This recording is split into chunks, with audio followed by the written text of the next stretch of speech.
All right, so all the doom and gloom predictions about AI replacing software developers just hit a major roadblock. A groundbreaking new study from economists at the University of Chicago and University of Copenhagen examined the impact of AI across 11 occupations, including software developers, and found virtually zero negative effects on jobs or wages.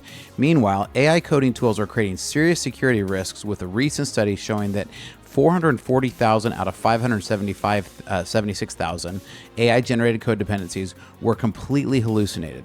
So after a long time in software development, I can tell you that these findings confirm that I've been saying all along. AI isn't replacing developers, it's creating an entirely new landscape where human expertise is more valuable than ever. So let's dive into these reports today.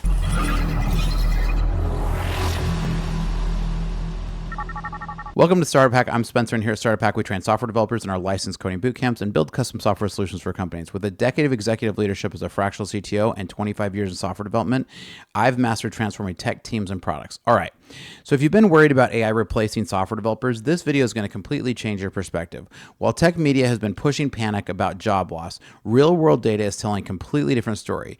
I'm also going to show you why AI's limitations, particularly its security issues, are actually creating more demand for skilled human developers.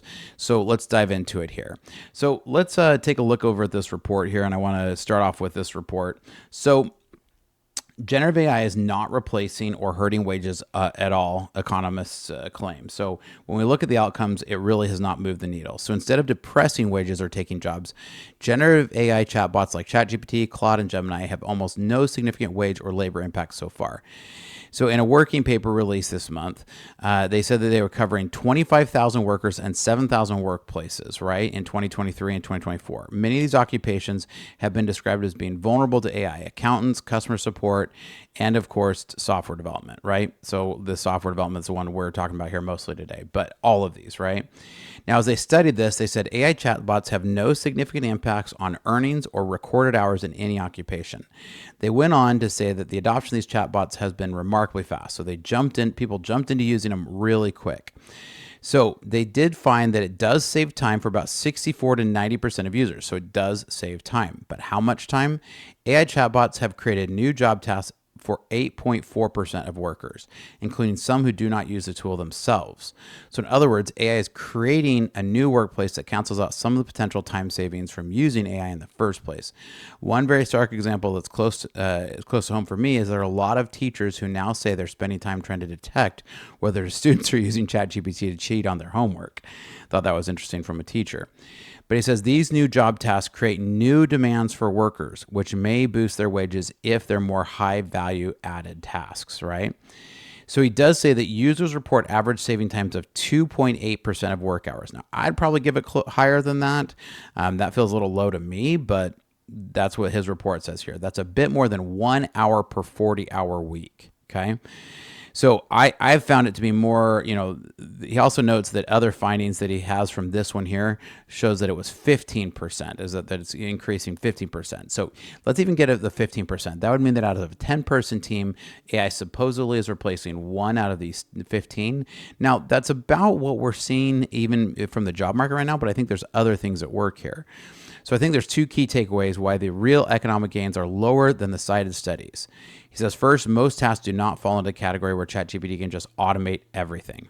Surprise. And second, we're in the middle phase where employers are still waking up to the new reality, and we're trying to figure out how to best utilize these tools, right? And so I agree with that. Like I've been saying all along here on the channel, is that I think that we should be using AI. So I do think we should be using it, but it says that still, despite these high adoption rates of AI tools, 64 to 90%, I found also almost no significant wage or labor impact. Now, I've witnessed numerous different revolutionary technologies that were supposed to eliminate developer jobs, from low-code platform to outsourcing to automated code generators, but each time these technologies actually increase the demand for skilled developers who could harness and integrate these new capabilities. So the study confirms what experienced developers already know, is that this is the tools change, but the core value of human problem solve and creative thinking still remains with the humans. Now, the study's most shocking find is that AI tools may have saved about 2.8 hours. Now, I think that's a little higher, and I think the 15% that the other study that he was citing is probably closer to about what I would guess is the 10 to 15% savings. I was recently talking with a developer who's been working for about 3 years in the field, so he can pretty much remember before a lot of these developer tools were starting or being used, and then has started using Cursor on their job. And in the process, he said that he's not strong on front-end development, and Cursor did a lot of his front-end development, but I asked him about how much of it was accurate, and he said about 50%. That's about what I'd give it to. But he said it would lay out the files for him, and it saved him a lot of time that way. Okay, that's what I'm agreeing with. I think AI is a very effective tool, and I've seen this firsthand. Teams that use AI tools effectively are more productive, but not revolutionary enough to start reducing headcount. So the reality is that most real-world development tasks involve complex context of integrating multiple systems, and that's where it requires a human to be able to do this. So there's also another study here that I wanted to cite because I think this is one of the other concerns, and one of the ones that I've really seen the most here is that what we're seeing is that AI-generated code could be a disaster for software supply chain, and it's not because it's replacing developers. LM-produced code could make us much more vulnerable to supply chain attacks. So AI-generated computer code is rife with references to non-existent third-party libraries, creating a golden opportunity for supply chain attacks that poison legitimate programs with malicious packages that can steal data, plant backdoors, and carry other nefarious actions. So this is the numbers here. The study, which used 16 of the most widely used large language models to generate 576,000, right, that's a big number, found that 440,000 of these, over 2/3 of them, of the package dependencies they contained were hallucinated, meaning they were non-existent. This is Ars Technica here, folks. And it goes on to tell you how it broke down this study. But let's figure this. Let's go a little more. Open source models hallucinated the most, with 21% of the dependencies linking to non-existing libraries. Now, so this is, a great way to then get into a place where you can poison these packages, put them out there, and then know that OpenAI will see them. And then as it sees them, it's going to start to suggest them into the code tools.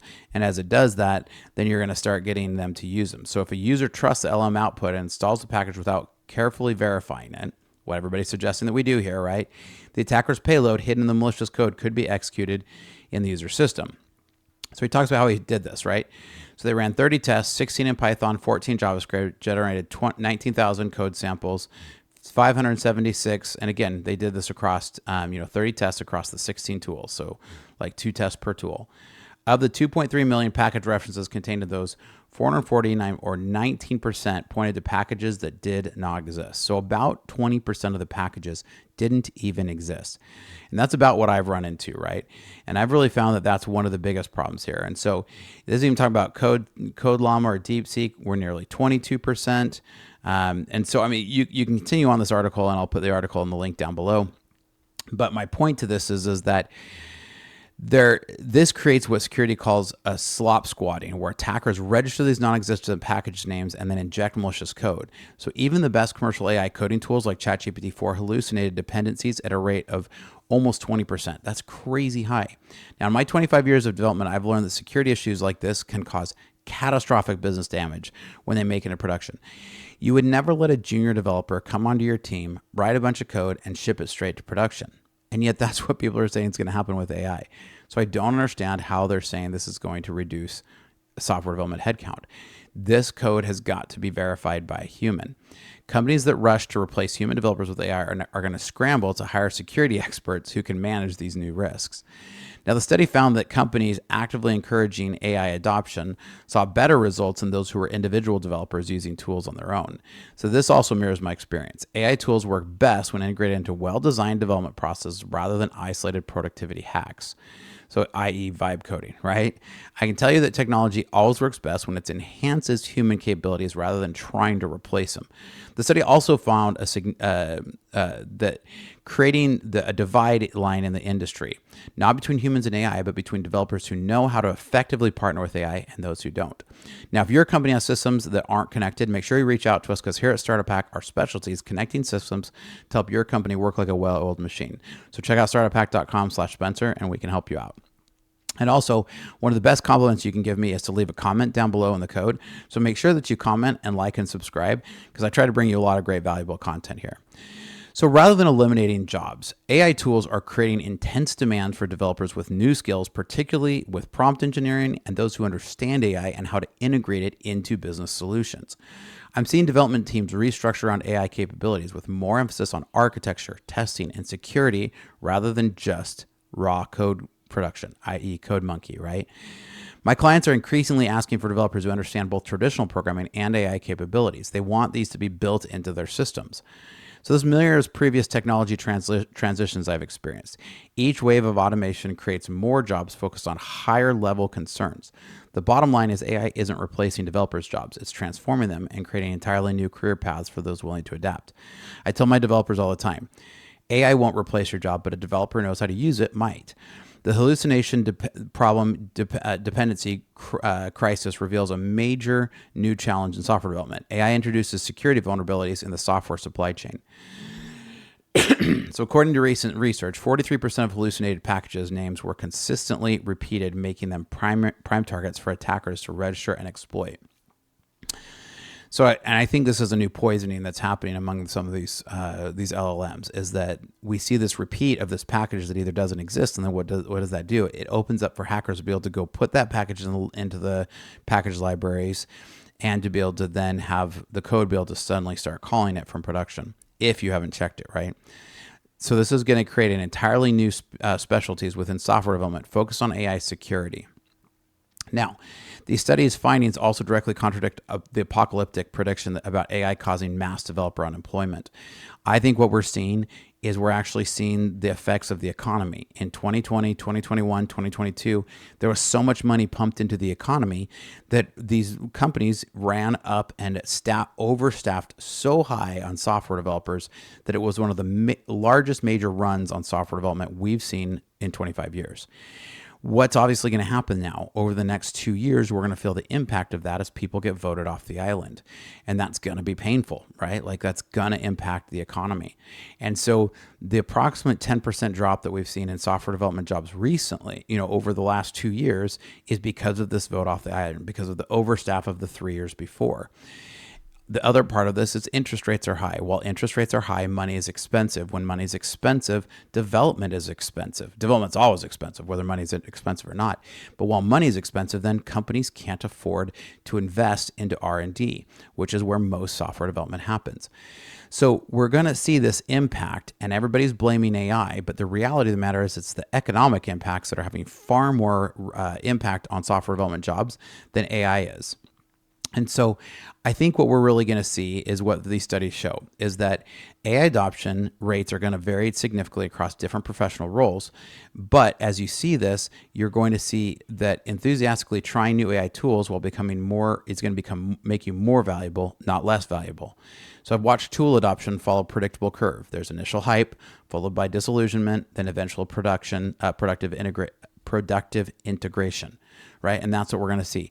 We're seeing this point where people are starting to use the tools to get it implemented, but we're going to see some more drop before we get to there.